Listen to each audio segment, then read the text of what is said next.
ইফরাজ, এটা তুমি কি করছো?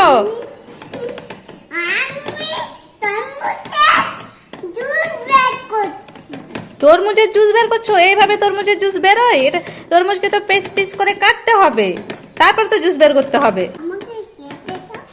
কেটে দেবো? আচ্ছা দিচ্ছি, দাও। এই নাও, পিস করে এনেছি, এই হলারে এখানে দিয়ে দাও। এরপরে এটা দিয়ে প্রেস করবে, আর এই দেখো, এই যে হ্যান্ডেলটা আছে না, এইভাবে ঘুরিয়ে দেবে। হ্যাঁ, করো। হ্যাঁ, দেখেছো কত জুস বেরোচ্ছে? হ্যাঁ, নিয়ে নাও, হয়ে গেছে। দেখি কেমন জুস বেরিয়েছে, দেখি। ওয়াও, রেড কালার, খুব সুন্দর। খাও। কেমন? খুব ভালো।